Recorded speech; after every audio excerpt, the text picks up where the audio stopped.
டாடா குழுமத்தின் அறக்கட்டளைகளுக்குள் தற்போது நடந்து வரும் முக்கியமான நிர்வாக மாற்றங்கள். டிஇடிடி டாடா கல்வி மற்றும் மேம்பாட்டு அறக்கட்டளை அறக்கட்டளையின் அறங்காவலர்களாக இருக்கும் வேணு சீனிவாசன் மற்றும் விஜய் சிங் ஆகியோரின் பதவிக்காலம் வரும் ஞாயிற்றுக்கிழமையுடன் முடிவடைகிறது.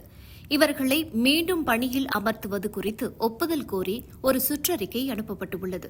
இந்த அறக்கட்டளையில் நோயல் டாடா, வேணு சீனிவாசன், விஜய் சிங், ஜேஎன் மிஸ்திரி மற்றும் மெஹ்லி மிஸ்திரி ஆகியோர் அறங்காவலர்களாக உள்ளனர்.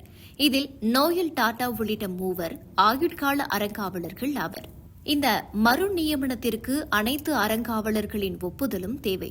ஆனால் தற்போது டாடா அறக்கட்டளைகளுக்குள் நிலவும் உட்கட்சி பூசல் காரணமாக அனைவரும் இதற்கு சம்மதிப்பார்களா என்பது கேள்விக்குறியாக உள்ளது.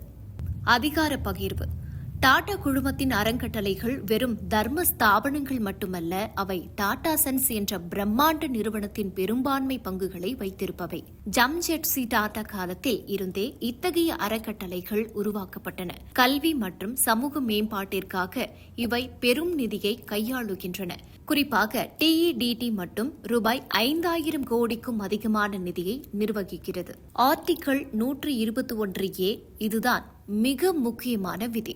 இந்த விதியின்படி டாடா அறக்கட்டளைகளால் நியமிக்கப்படும் நாமினி டைரக்டர்ஸ் இயக்குநர்களுக்கு டாடா சன்ஸ் வாரிய முடிவுகளில் வீட்டோ அதிகாரம் உண்டு. அதாவது பெரிய முதலீடுகள் அல்லது தலைமை மாற்றங்கள் போன்ற முக்கிய முடிவுகளை இவர்கள் நினைத்தால் தடுக்க முடியும். ஏன் இந்த தகராறு? கடந்த சில ஆண்டுகளாக அறக்கட்டளைகள் எப்படி டாடா சன்ஸ் நிறுவனத்தை கண்காணிக்க வேண்டும் என்பதில் இரண்டு தரப்புக்கும் இடையே கருத்து வேறுபாடுகள் உள்ளன. டாடா சன்ஸ் வாரிய கூட்டங்களில் நடக்கும் விஷயங்களை விஜய் சிங் போன்ற இயக்குநர்கள் அறக்கட்டளையுடன் சரியாக பகிர்ந்து கொள்வதில்லை என்ற புகார் எழுந்துள்ளது. மெஹ்லி மிஸ்திரி என்பவர் வேணு சீனிவாசன் மற்றும் விஜய் சிங் ஆகியோரின் தகுதியை எதிர்த்து தொண்டு நிறுவன ஆணையரிடம் வழக்கு தொடர்ந்துள்ளார். பொதுவாக ஒரு அறக்கட்டளை ஒரு நிறுவனத்தின் பங்குகளை வைத்திருக்கும் போது அந்த நிறுவனத்தின் லாபம் அறக்கட்டளைக்கு செல்லும். ஆனால் நிர்வாக அதிகாரம் யாரிடம் இருக்க வேண்டும் என்பதில் அறங்காவலர்களுக்கும் நிறுவனத்தின் தலைவர்களுக்கும் இடையே நிர்வாக கட்டுப்பாடு, அதாவது கண்ட்ரோல் ஆஃப் கவர்னன்ஸ் தொடர்பான ஒப்பந்தங்கள் மற்றும் மோதல்கள் உலகளவில் பொதுவானவை. தற்போது டிஇடிடி ஒரு முக்கியமான கட்டத்தில் உள்ளது.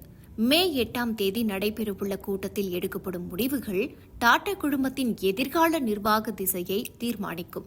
ஒருமித்த கருத்துடன் செயல்பட்டு வந்த இந்த அறக்கட்டளைகளில் இப்போது ஏற்பட்டுள்ள விரிசல் வரும் காலங்களில் பெரிய மாற்றங்களுக்கு வழிவகுக்கலாம்.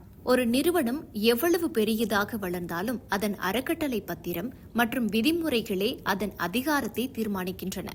டிஇடிடி போன்ற அறக்கட்டளைகளில் நடக்கும் இந்த சுற்றறிக்கை போர் ஒரு பெரிய சாம்ராஜ்யத்தின் திரைக்கு பின்னால் நடக்கும் அதிகார போராட்டத்தின் வெளிப்பாடே ஆகும்.